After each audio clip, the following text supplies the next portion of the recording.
Você já teve ou tem problemas com rato na sua criação, no seu sítio, ou mesmo outras pragas e predadores? No vídeo de hoje vamos discutir, principalmente focado em rato, o que nós chamamos de manejo integrado de pragas. Vocês vão receber aqui um recorte, um pequeno recorte de uma grande aula que eu preparei para o curso de registro e regularização da escola. Para quem não sabe, a escola tem dois cursos online, um é de formação para avicultores, com toda a parte de genética, manejo, infraestrutura, construção, sanidade, nutrição, enfim, até marketing e comercialização. E esse curso a gente vai lançar agora, ele online, sempre foi presencial há mais de 8 anos, que é de registro e regularização, descomplicando aí o registro da pequena produção e da venda de ovos caipiras. E essa aula é muito importante para o curso que é de manejo integrado de pragas. O registro, ele obriga a ter um documento que comprove esse manejo. Um programa estabelecido de controle de pragas não é difícil, mas é trabalhoso. E aqui eu vou fazer um pequeno recorte então para a gente discutir de ordem prática como fazer o controle de ratos na propriedade. E se você ainda não me conhece, eu sou o professor César, sejam todos muito bem-vindos e bem-vindas à Escola de Avicultores. E para a gente começar, vamos entender por que é exigido esse programa de controle de pragas. Primeiro, porque as pragas que a gente considera aí são importantes vetores de doenças. Nós temos inúmeros predadores que têm que ser controlados no sistema de produção. Desde animais maiores, como lobos, como onças, como o cachorro do mato, até animais menores, como o saruê, o gambá, o próprio lagarto tiu. Todos eles são dor de cabeça para a gente, seja porque eles consomem os ovos, dão prejuízo, seja porque transmitem doenças. E aqui a gente vai focar mais nos transmissores de doenças, porque o controle desses animais um pouco maiores, desde o tiu até de um lobo, por exemplo, ele tem que ser feito através da infraestrutura, das barreiras físicas. Mas aqui a gente vai aprofundar então nos menores, nos insetos e nos roedores, que são muito problemáticos para a gente no sistema de produção. E mais do que isso, é obrigatório por lei estabelecer um programa. Então a lei me obriga a manter o registro do programa de controle de pragas. E aí mais uma vez, é claro, papel e caneta na mão e vamos começar a escrever.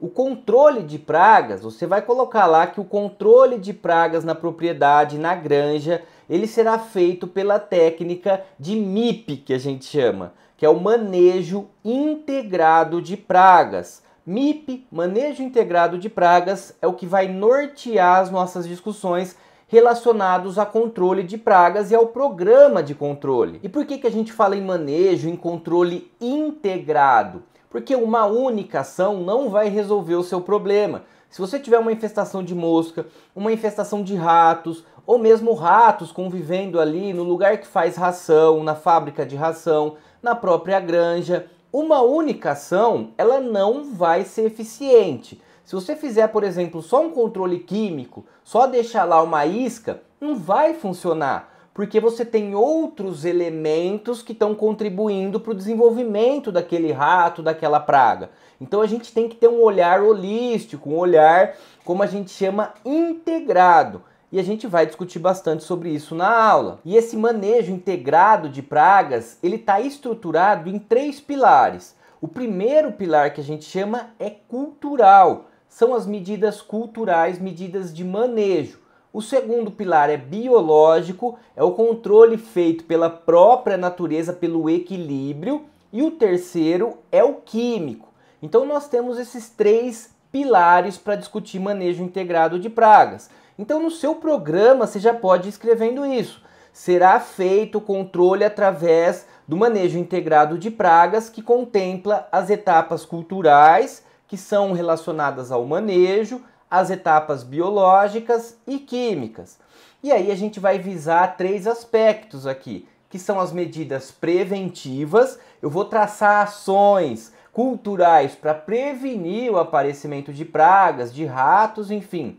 Corretivas, então se eu tenho uma população de rato dando dor de cabeça na minha criação, eu vou traçar estratégias de correção da rota aí, de controle desses animais, e depois as medidas de eliminação. como eu faço para eliminar de fato essa praga que está causando prejuízo para minha produção ou trazendo doença, enfim. Geralmente a gente tem mais dor de cabeça com esse bichinho aqui que são os roedores, os ratos. E nós temos 3 principais espécies de ratos que estão sempre aí visitando as criações. São os camundongos, são as ratazanas e o rato de telhado, que a gente chama.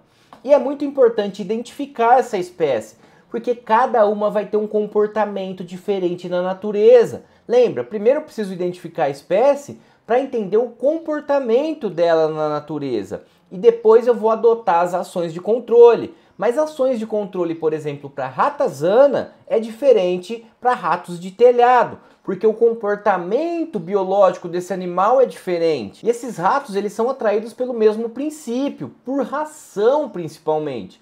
Por isso, todo o manejo relacionado à ração, desde armazenamento, transporte, colocar a ração no comedouro, deixar essa ração, até fracionar a ração durante o dia, está relacionado com o controle integrado de pragas, aqui no caso dos roedores, porque eles são atraídos basicamente pela ração. E para a gente avançar no nosso programa, pensar um pouquinho nessa questão de programa de controle, eu preciso saber qual é o ciclo, como funciona o comportamento dele na natureza, para depois ver o que eu vou fazer para fazer esse combate a essa praga. E o ciclo do rato, de vários deles, várias espécies têm ciclos próximos, vai variar um pouquinho, mas fica bem perto disso. É assustador, inclusive, os números apresentados aí, o volume, a rapidez de reprodução desses ratos.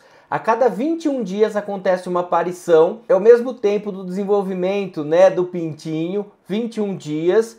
Cada aparição dá entre 8 a 9 filhotes em média, pode ser de 7 até 12. E se a gente pensar aí em 50% macho e fêmea, vamos ter 4 fêmeas por cada cria, basicamente. Então a cada 21 dias você vai ter 4 fêmeas, e essas 4 fêmeas em 60 dias, 2 meses, já estão em fase de reprodução. Elas já vão se reproduzir e ampliando aí a comunidade de ratos. Por isso que é muito complicado a questão do rato, porque eles são muito rápidos na reprodução e a reprodução acontece em um número grande de animais. E por isso eles trazem inúmeros prejuízos. Tem uma conta aqui que assusta quando a gente olha. Eles consomem em média 10% do peso vivo de alimento. Se a gente fazer um exercício aqui, ó, 75 ratos consomem em média 1,5 quilos de ração por dia. Ou seja, o mesmo que 13 galinhas adultas. E o pior, eles estragam ainda 5 vezes mais do que eles comem, defecando ali na ração, podendo contaminar, podendo levar doença para as aves. Além desse prejuízo de consumo, pode levar doença. Então, rapidamente, aí 75 ratos espalhados na sua criação vão estar consumindo, levando de você 1,5 kg de ração por dia. É o equivalente a 13 galinhas comendo. É surreal esses números. E além do prejuízo para consumo, os ratos, os roedores de maneira geral, eles têm hábitos noturnos. E aí eles trazem estresse para as aves, porque à noite, quando as aves querem descansar, vão dormir, elas ficam ouvindo barulho, eles ficam se movimentando dentro do galpão, vão lá comer ração no comedouro, mexe no comedouro, cai de cima. Então tudo isso assusta as galinhas e aí causa estresse. E aí muitas vezes você não sabe porque a produção está baixa, está diminuindo, mas pode ser estresse noturno relacionado a ratos. Por exemplo, se você deixa a ração lá no coxo, lá no comedouro, a noite inteira, dá a ração 5 horas da tarde, no fim do dia, e deixa essa ração até o outro dia no período da manhã, se você tem infestação de rato no sistema, corre muito risco de à noite você ter uma visita inesperada ali dentro do galpão para comer essa ração. Então esses manejos têm que entrar no programa. Se você tem infestação, não vou deixar a ração à noite, porque eu vou evitar, prevenir o aparecimento de ratos que vão consumir essa ração. E pensar na prevenção é estruturar o que a gente chama de 4 As. Eu preciso prevenir os 4 As. Anota essa informação que é importante. Eu tenho que sempre olhar nessa parte de medidas culturais, de manejo para prevenção, se eu não vou disponibilizar para esses ratos abrigo, se eu não vou disponibilizar água, alimento e acesso. Infraestrutura está relacionado ao acesso, construção relacionado ao acesso. Deixar água, abrigo e também ração são problemáticos quando a gente está pensando em prevenção de ratos. E o controle geralmente é feito, de novo, pelo manejo integrado. Começa pelo monitoramento dos esconderijos, e aqui você vai precisar saber o comportamento da biologia desse rato. Por exemplo, as ratazanas, se não me engano, elas fazem tocas, então você consegue identificar os caminhos, onde estão as tocas no meio do mato. Já os ratos lá de telhado, eles se escondem no telhado, nas estruturas do telhado. Então eles não vão fazer caminhos, você não vai identificar toca ali de rato de telhado. Eles estão espalhados aí pelas instalações, pela infraestrutura da parte superior. Então fazer todo o manejo de controle relacionado à ração, relacionado ao armazenamento, como eu disse para vocês, não deixar encostar na parede, limpeza e manutenção de todas as instalações, limpar mais uma vez ao redor do galpão, organização e destinação de resíduos orgânicos. Vocês vão ver no próximo módulo, a gente vai falar sobre a composteira, que é obrigatória para ser construída para o registro e é onde eu tenho que destinar esses resíduos orgânicos. E ela tem que ser isolada, tem que ser fechada para evitar exatamente o aparecimento de ratos ali dentro. Aí a gente vai fazer o controle físico para não deixar ele adentrar um lugar de rica matéria orgânica,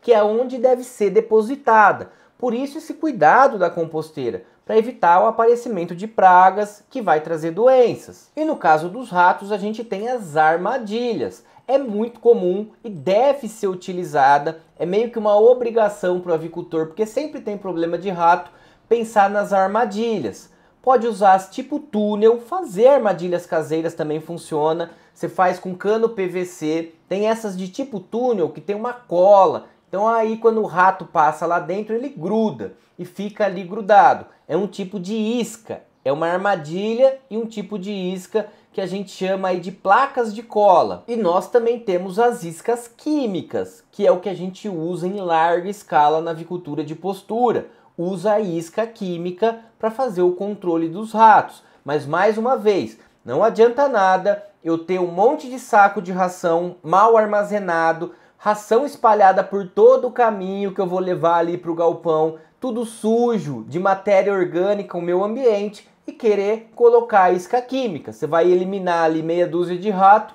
mas você está dando tanta condição, aqueles 4 As lá, você está dando abrigo, você está dando comida, está dando acesso à água, né, o alimento. Então não adianta, você tem que fazer esse controle integrado. É a parte de manejo aliada à parte de iscas químicas. E aí nas iscas químicas também você precisa saber a biologia. Por exemplo, no caso das ratazanas, a gente vai colocar ao longo das trilhas e também dentro das tocas dela, porque as ratazanas elas têm essa característica, esse comportamento de fazer toca na natureza, próximo ao galpão, principalmente na área de pasto, você vai encontrar toca de ratazana aí. Já os ratos de telhado, a gente vai colocar firmemente as estruturas. Então eu vou colocar essas iscas grudadas aí na estrutura do telhado. Vou adequar todas as minhas iscas e armadilhas na parte superior, que é onde vai ter maior movimentação desse tipo de rato. E os ratos que a gente chama aí de camundongos, eu vou repartir em 3, 4 locais essas armadilhas, essas iscas, com 1 palmo de distância em média ao longo do caminho. Então eu vou identificar mais ou menos o caminho que esse rato percorre e vou colocar as iscas espalhadas, por exemplo, lá onde eu armazeno a ração. É muito comum você ver as iscas espalhadas aonde armazena a ração, quando está em cima ali de armários. É para camundongo. Não funciona muito para telhado, não funciona muito para ratazana. Então é por isso a importância de identificar a espécie e conhecer a biologia. E é claro, quando a gente vai se utilizar de armadilhas que tem acesso das galinhas perto do galpão, eu preciso usar o que a gente chama de porta-iscas. E é muito importante. Aqui um insight para vocês. Quer ser registrado sem dor de cabeça? Coloca porta-iscas, faz esses porta-iscas, pode ser feito mesmo manualmente, mas melhor comprar, é baratinho. Coloque em volta do galpão, a cada 5 metros, 10 metros aí tá bom. Em todo o entorno do galpão você coloca essas porta-iscas que a gente está vendo aqui na imagem, inclusive. Numera elas, deixa numerada, por exemplo, você tem 5 portas-iscas. Você vai numerar, colocar em cima lá dessa porta-isca o número de cada uma delas para você manter o registro no controle. Isso faz toda a diferença para você conseguir o registro. Deixa numerado e fala, olha, nas iscas de 1 a 5 nós estamos usando o raticida, o veneno aqui X, Y com princípio ativo. Vamos trocar a cada 15 dias. É importante trocar princípio ativo desse componente químico de isca para os ratos. Eles se acostumam, eles são ligeiros, né? Então a gente sempre tem que estar brigando com eles aí com relação a isso. Troca sempre o princípio ativo, a forma da isca, a isca que você vai colocar, porque isso faz a diferença. Eles acabam se acostumando e não pegando mais a isca se você não troca o princípio ativo. Então isso você também tem que escrever no programa de controle. Eu vou trocar o princípio ativo pelo princípio ativo X a cada 15 dias, depois eu volto o outro princípio ativo. Então esse jogo aí que você vai fazer, essa prática que você vai adotar, tem que ser controlada, tem que ser anotada nesse programa. Então, de novo, faz os portas-iscas, coloca esses portas-iscas em volta do galpão, em volta da área ali que você tem ração e identifica isso no seu programa. Numera e identifica, olha, do 6 ao 7 tá na área da ração, tá na área da fábrica de ração. É o raticida tal que eu estou utilizando, tá certo, galera? Então era isso que eu queria mostrar para vocês hoje, um pouco dessa dimensão, tanto do registro, porque eu estou mergulhado nessa questão do registro, estamos abrindo aí nosso curso de regularização em poucos dias. Vamos fazer um evento, já adianto aqui para vocês, nos dias 7, 8 e 9 de novembro, e eu vou trazer um conteúdo exclusivo sobre essa parte de registro e regularização. Então participa com a gente do evento ao vivo, já marca aí na agenda 7, 8 e 9, às 8 horas da noite, de novembro, agora o próximo mês. Um grande abraço a todos e a todas!